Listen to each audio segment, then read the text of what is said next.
ఇప్పుడు నువ్వు ఇన్ జనరల్గా నువ్వు ఆ రోజు ఒక స్టేట్మెంట్ ఇచ్చావు, ఏది మన బాలశంకర్ ఫంక్షన్ ఏంటి, సినిమా ఇండస్ట్రీలో ఎలాగైతే చిరంజీవి గారు ఎంతమందికో లైఫ్ ఇచ్చారో టీవీ ఇండస్ట్రీలో నాగబాబు గారు అలా ఇచ్చారు. అవును సార్, అవును. అసలు ఏంటి దానికి ప్రాతిపదిక ఏంటి నువ్వు అంటే చెప్పండి. సార్ ఇప్పుడు మనం జబర్దస్త్లో సార్ ఎంత పేరు సంపాదించుకోవాలన్నా సార్ అక్కడ కరెక్ట్గా దాన్ని జడ్జి చేయగలిగే వాళ్ళు ఉంటేనే మనకు ఆ పేరు వస్తుంది సార్. ఇప్పుడు నేను ఒక పర్ఫార్మెన్స్ చేశానంటే నాగబాబు గారు ఆది భలే చేసేవారా అంటే బయట ఆది అనేవాడు తెలిసేవాడు సార్. అంతే కదా. అలా అలా అక్కడ పేరు తెచ్చుకున్న వాళ్ళందరూ అదే సర్టిఫికెట్. అవును సార్, అక్కడ పేరు తెచ్చుకున్న వాళ్ళందరికీ నాగబాబు గారు రోజా గారు వాళ్ళిద్దరు ఇది చాలా ఎక్కువ ఉంది సార్. వాళ్ళ సైడ్ నుంచి ఇది రాకపోతే ఎంకరేజ్మెంట్ రాకపోతే మేము అంత పాపులర్ అయ్యేవాళ్ళం కాదు సార్. ఇదైతే షూర్ షాట్గా చెప్పాలి సార్. అవునా? అక్కడ ఇప్పుడు ఎంతమంది అయితే జబర్దస్త్ నుంచి పాపులర్ అయ్యారో వాళ్ళందరికీ వీళ్ళిద్దరూ చాలా ఇది చేసినట్టే సార్. నాగబాబు గారు రోజా గారు కంపల్సరీగా వాళ్ళ నోటి నుంచి ఆ పేరు రాకపోతే వాళ్ళు లాస్ట్ ఆ ఆరో వాడి పేరు చెప్పినా కూడా వాడు వెంటనే పాపులర్ అయిపోయేవాడు సార్. మేము ఎంతైనా చేయనివ్వండి సార్. ఒకవేళ వాళ్ళ నుంచి కనుక ఓకే అమ్మా స్కిట్ బాగుంది అంటే మాకు పేరు రాదు సార్. ఇందులో ఆది బాగా చేశాడు, అందులో వాడు బాగా చేశాడు, ఈ పేర్లు వాడితేనే ఆ నేమ్ సార్. అది అలా నాగబాబు గారు మమ్మల్ని చాలా బాగా ఎంకరేజ్ చేశాడు సార్. అవును. అసలు గెటప్ సీన్ గురించి అయితే ఎంతలా చెప్తాడో నాగబాబు గారు. అవును సార్, అందరూ అసలు ఒకరని కాదు సార్, మమ్మల్ని అందరినీ చిరంజీవి గారికి ఫోన్ చేసి అన్నయ్య ఈరోజు ఆది స్కిట్ చూడు, ఒక స్కిట్ భలే చేసాడు, ఒకసారి చూడండి అన్నయ్య అని చిరంజీవి గారిని చెప్పేవాళ్ళు. గెటప్ సీన్ సూపర్గా పర్ఫామ్ చేశాడు అన్నయ్య, ఈరోజు ఈ స్కిట్లో ఒకసారి చూడండి అని చెప్పి ఆయనకి రెఫర్ చేసేవాళ్ళు ఈ ఫలానా స్కిట్ అని. ఆయన ఆ రోజు చూసి తర్వాత మేము ఎప్పుడో చిరంజీవి గారిని కలిసినప్పుడు ఆయన పర్టికులర్ స్కిట్ గుర్తు చేసి అందులో నువ్వు ఈ క్యారెక్టర్ వేసి డైలాగ్ చెప్పావు చూడని ఆయన డైలాగ్ చెప్తే మాకు ఎలా ఉంటుంది సార్? ఇంకేంటి అసలు మాకు అయ్య బాబు ఇదేంటి సార్, మీరు చూడడం ఒక ఎత్తు అయితే మీరు మళ్ళీ అందులో ఒక డైలాగ్ గుర్తుపెట్టుకొని చెప్పడం ఏంటి సార్ అని షాక్ అయ్యేవాళ్ళం సార్ మేము. అలా ఆ బూస్టప్ సార్ మేము ఇంకా బాగా ఎదగడానికి ఆయన ఇచ్చే బూస్టప్ చాలా ఎక్కువ సార్.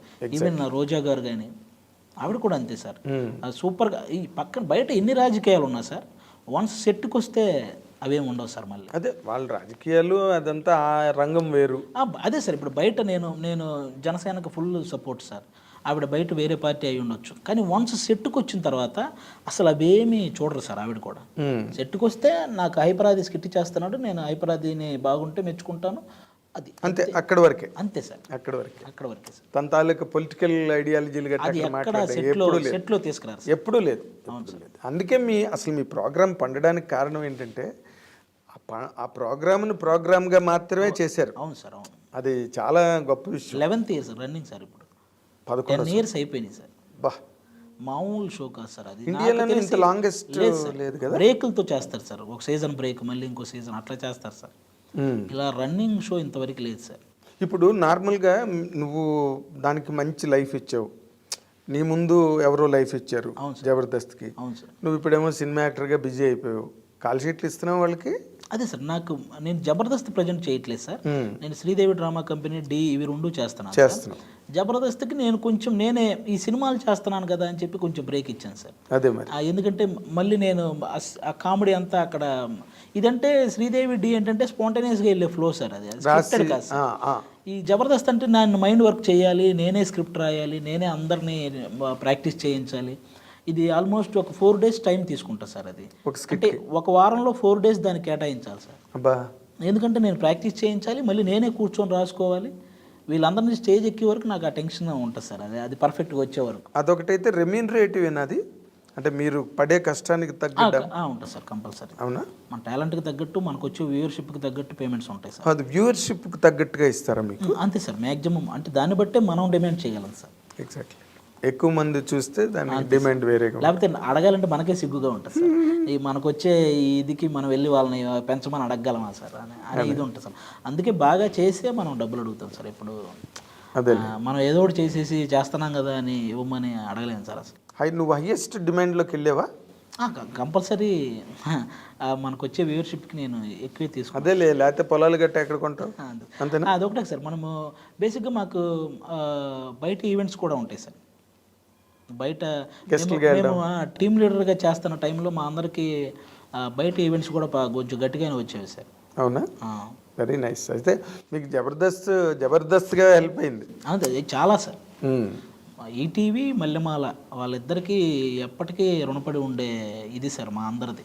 అదే, ఎందుకంటే మల్లెమాల వాళ్ళ ఎంకరేజ్మెంట్ చాలా బాగుంటుంది సార్. అవునా, అబ్బో చాలా చాలా. శ్యాంప్రసాద్ రెడ్డి గారు నెక్స్ట్ లెవెల్ సార్ ఆయన. అవును, ఎవడైనా వాళ్ళ పేమెంట్ రావాల్సింది వాడు మర్చిపోయినా వీళ్ళు కరెక్ట్ టైంకి వేసేస్తారు సార్. వాడికి ఇది చేశాను కదా మర్చిపోయాను అని వాడు అనుకోవడం తప్ప ఈ పేమెంట్స్ కరెక్ట్గా ఈటీవీ నుంచి మల్లెమాల నుంచి పర్ఫెక్ట్గా పడిపోతాయి సార్. ఎవరికి అందులో చేసిన వాడికి మ్యాక్సిమం చిన్న కష్టం తెలియకుండా అలాంటి పేమెంట్లు, అవును, అలాంటి పేమెంట్ వర్క్ సార్, అలాంటి వర్క్ సార్ వన్స్ అందులో మనం చేసిన తర్వాత ఏదో ఒక షో రన్నింగ్లో ఉంటూ ఉంటుంది సార్. నాకు తెలిసి ఒక గవర్నమెంట్ జాబ్ లాగా సార్, అదేలే, డోకా లేకుండా రెగ్యులర్గా జాబ్ లాగా అంతే సార్. రెగ్యులర్గా మన దగ్గర టాలెంట్ ఉండాలి కానీ అది గవర్నమెంట్ జాబే సార్.